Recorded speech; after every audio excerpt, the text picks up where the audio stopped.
I can't even think straight.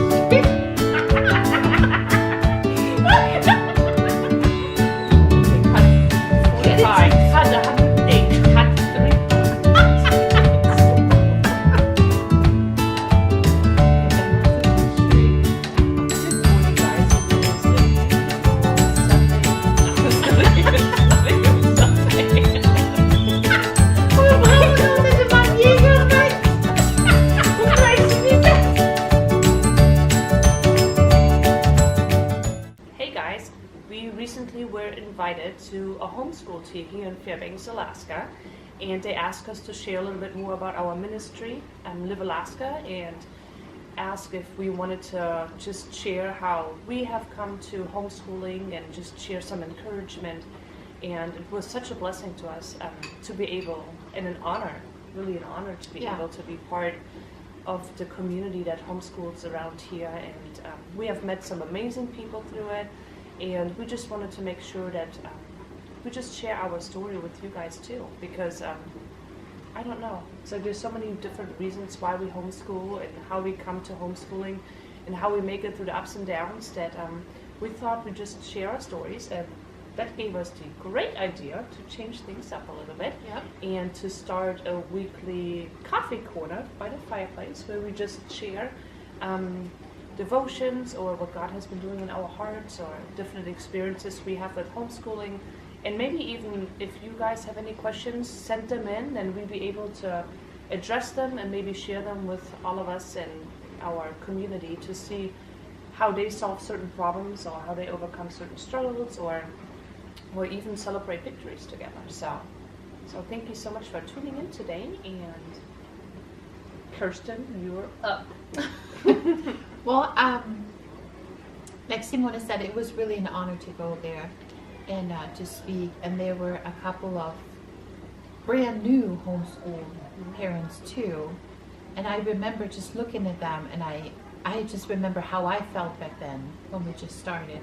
But then you also had people there that homeschooled for 12 or 17 years, and just, you know, what an honor it was to talk to those people and to share experience with them, and you know, and to listen to them as well too. But it also gave me an opportunity to look back when we started. So as we were preparing what we wanted to talk about, it almost like sometimes I traveled back in time and all those feelings came back up and all those, you know, so it was nice. And to see the journey, how we started and where we're at now. You know, that doesn't mean that we have everything figured out, but we already came a long way in this journey. So our homeschool journey in the Emmett household started 2013. I always had some homeschool moms around me in the women's ministry or in church or just in the circle of friends that we had. And I always pictured them as superheroes. I was always very fascinated with the fact to school the kids at home, but I never felt equipped to do this. I mean, if you think about it, we're both from Germany too, and that is illegal in Germany. Yeah. So that was a big step for us to homeschool. My husband actually brought up the idea to homeschool back then. My daughter was in public school until 3rd grade.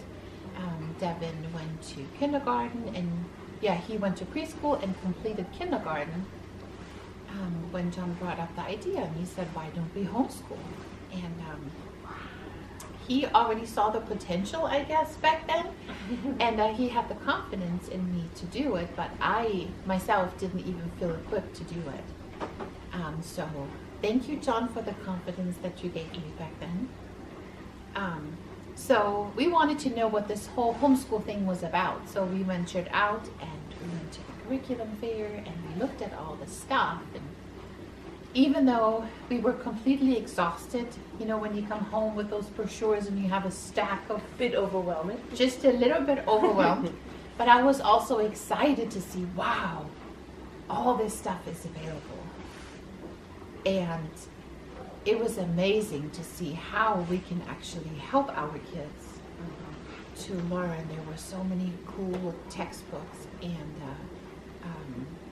manipulatives, hands-on activities. hands-on activities, and just what you could pick and put together and just make it your own. And I was very, very fascinated with it.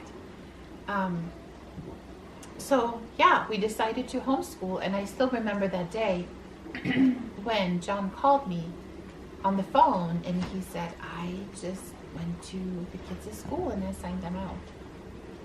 And I was so scared.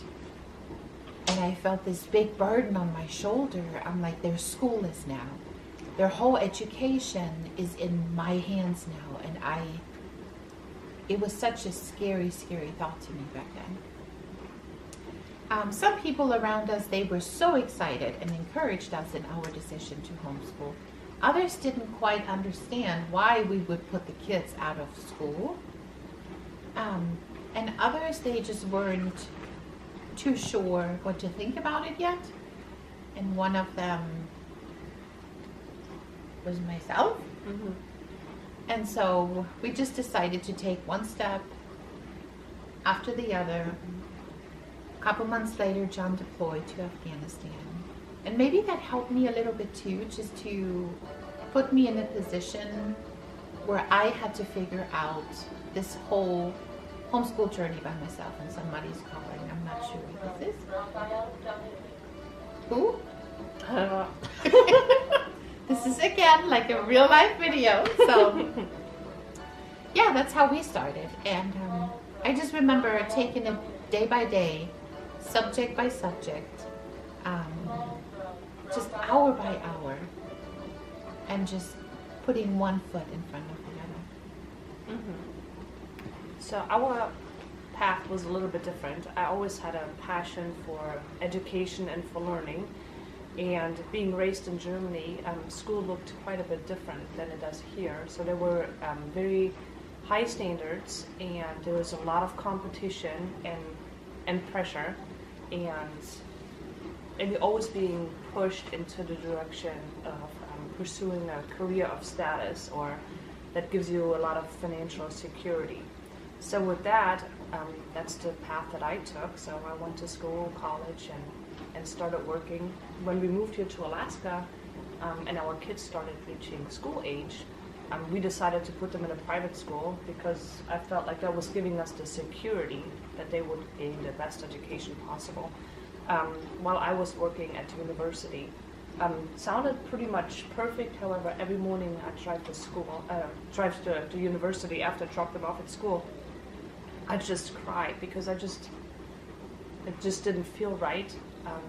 I missed them terribly. I loved being with my kids, and I just knew that something wasn't going the way it was supposed to. See, and I was always the same person.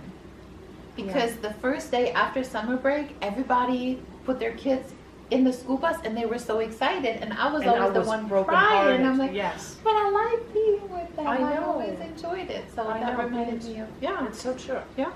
And so we did that for 3 years, and we started noticing things even in a private school were lacking, and there were important areas that Steve and I didn't feel like we could compromise in. So Steve sat me down for coffee one day and just asked if I would consider homeschooling. Now, like Kerstin said, it not even being legal in Germany, and me being a completely impatient person, liking things a certain way, just a tad bit too much. She does. And not liking messes, I thought, this is going to be a little bit difficult. With 3 kids, too. And with 3 kids, yeah. I forgot that part. Yeah. So he asked me to just pray about it. So it took me one more dropping off the kids, one more cry to work, and I knew I should at least give this a try.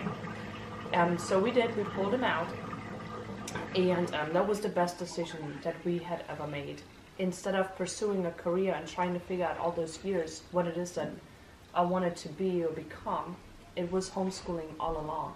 And it's who I am, that's the life that we chose for our family, and I wouldn't change it for in the world. The first year was really hard and difficult because we stayed with a really rigid program similar to the private school. But once I finally allowed myself and gave myself the freedom to venture out, to look at different curriculum and just find love and passion for homeschooling and what's out there, that's when we really started to take off. And to make it your own and just start feeling comfortable in it. Yes. Yeah. And for each child, and just make it, for your own family. Yeah. So there is something I wanted to tell you, because there is a trap, a big trap that you can fall into, and that is called